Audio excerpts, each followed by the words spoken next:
Y el espacio de la memoria y de derechos humanos, hablamos de la ex-ESMA, fue sede de un interesante encuentro. En realidad fueron 2 encuentros, fueron 2 jornadas fructíferas en donde más de 20 representantes de pueblos indígenas trabajaron en conjunto con equipos de la Defensoría del Público para llegar a una redacción precisamente de recomendaciones sobre la temática. Y hablando de la Defensoría del Público, está con nosotros y nosotras Miriam Blewin, la titular del organismo. ¿Cómo estás, Miriam? Buenas noches y bienvenida, como siempre. ¿Qué tal, Diana? No, gracias por el espacio. Por favor, interesante esto, ¿no? De contarlo. Muy interesante y necesario, porque detalles. Nosotros venimos escuchando en los medios de comunicación discursos, mensajes criminalizantes acerca de los pueblos indígenas. Hay grandes ejemplos sobre eso.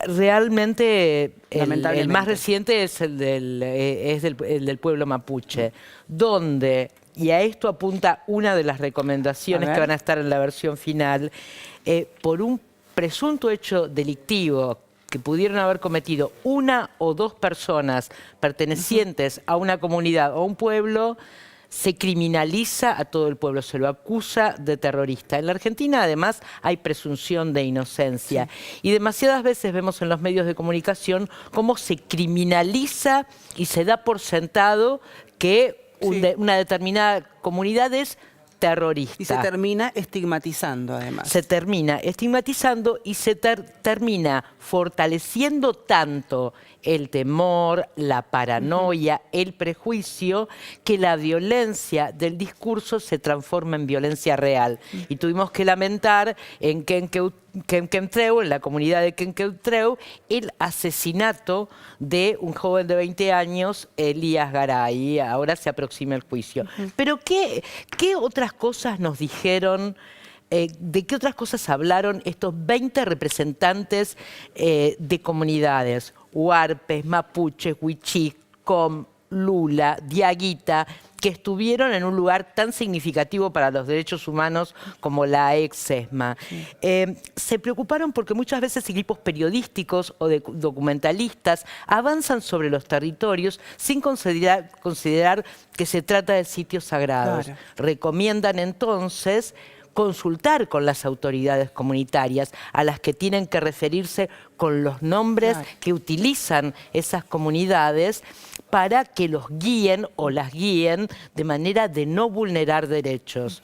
Cuando en algunos medios de comunicación se habla de los autodenominados mapuches o los autodenominados huichís, no se tiene en cuenta del proceso de autoidentificación que debe ser respetado. Vos me comentabas fuera de cámara que tenías una abuela que pertenecía a un pueblo indígena. Sí, en Salta, en Cachi, allí, y te decía que para mí, a mí me emociona esto porque yo reivindico muchísimo precisamente los pueblos indígenas, las comunidades indígenas, y yo creo que gran parte de nuestra población, gran parte de nuestra sociedad, somos descendientes, ¿no? Llevamos en la sangre precisamente un poco de sangre indígena o mestiza y hemos venido desde esas raíces, ¿no? Entonces, la importancia de poder aprender para quien no conocen los conceptos precisamente de una comunidad y lo que defiende, ¿no? Una comunidad o un pueblo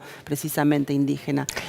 Por eso es importante lo que acabas de decir y escucharlo de las propias voces, ¿no? Totalmente. De los representantes de esos pueblos. Totalmente. Esta es la última de una serie de mesas que con especialistas, periodistas, comunicadoras, organizaciones no gubernamentales hizo la Defensoría, porque este es el proceso de construcción de estas recomendaciones que obviamente no son de cumplimiento obligatorio, Diana, porque nada de lo que hace la Defensoría es obligatorio, puesto que no tiene poder sancionatorio. Pero es muy interesante que nos estamos acercando al final de la redacción de estas recomendaciones, redactadas de manera consultiva, de manera democrática, desde las bases que van a ser presentadas precisamente el día 12 de octubre, el Día de la Raza. Justamente otra de las recomendaciones es no referirse a raza o a etnias, sino a pueblos o a comunidades.